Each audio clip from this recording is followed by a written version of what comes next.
And bringing Ben in now as well, alongside Kobe, should the suspension of Bubba Wallace set a new precedent for drivers who take things too far when retaliating? Yes. And Josh, I'll reiterate a lot of what I said with you on the Encore show on Monday night and a lot of what you said on the Encore show earlier in July when the Gregson incident happened. We were calling for a suspension then.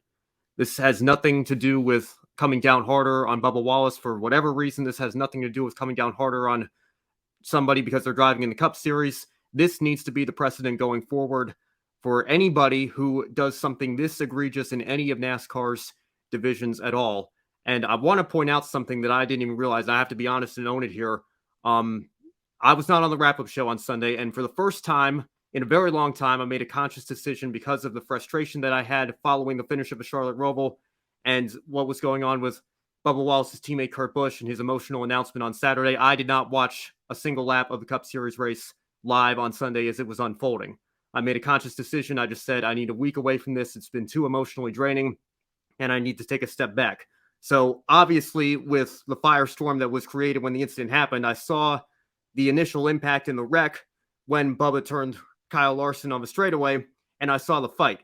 I thought the frustration with fans with what happened after the crash was because Bubba Wallace was walking towards Kyle Larson, and they were close to the racing surface as the fight was taking place, and people were concerned about that, bringing back the memories of Tony Stewart and Kevin Ward Jr. and that unfortunate tragic incident 8 years ago.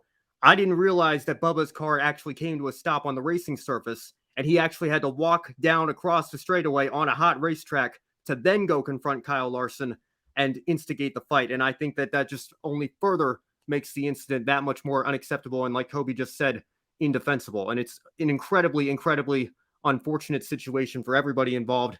I hope Bubba Wallace takes this week away from the track to do a little bit more self-reflecting and recognize that what he did was wrong. But I also hope NASCAR holds true to this precedent going forward.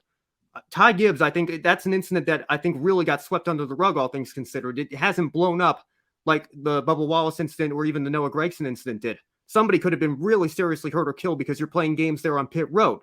I mean, there have been numerous examples. We can bring up Hocevar this year, Ben Rhodes in the Truck Series not so long ago. Obviously, people are flashing back to Martinsville with Matt Kenseth and Joey Logano. We'll be going back there in a couple of weeks' time as well.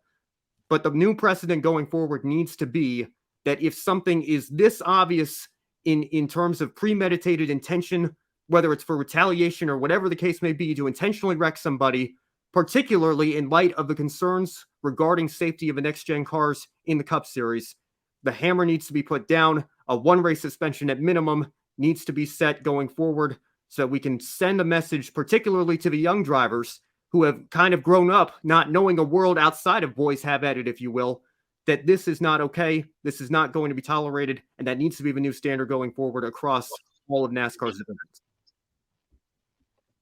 Well said, Ben. I totally agree with everything you said, and that was the problem that I really had about this whole situation. Thinking about what's the safety situation right now with the next gen car, and for this incident to happen, the thing that upset me the most with this entire situation was the fact that the drivers are taking much harder hits with these cars, and for Bubba Wallace to do that, it's just wrong. No matter how you look at it, and if you flash back earlier to this year, I remember when Bubba was on the radio. I can't remember if it was Talladega or Atlanta. It was one of those tracks.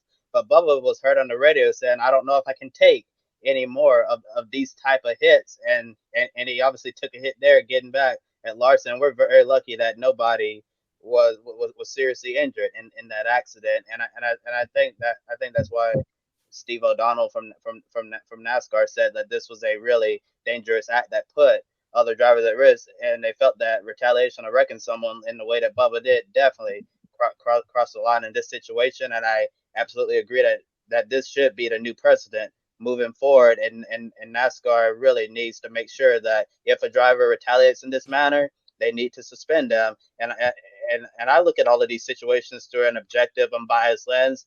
I feel like the one race suspension for Bubba Wallace is absolutely justified, and I felt like a suspension for Noah Gragson for what he did at Road America should have warranted a suspension. But Gragson caused the wreck, and he was able to continue with the race. At the time, I was saying he should have been parked for the rest of the race, but NASCAR, just ended up doing like a little points penalty, you know, nothing that really hurt him in the long run. So it was, in all, that was just that was a slap on the wrist. But I believe Gregson should have received the same penalty that Bubba Wallace got, and hopefully with this suspension, this will be the precedent moving forward. Because if we see something similar in the future and they decide not to suspend a driver, then a lot of people are going to be outraged and pointing fingers.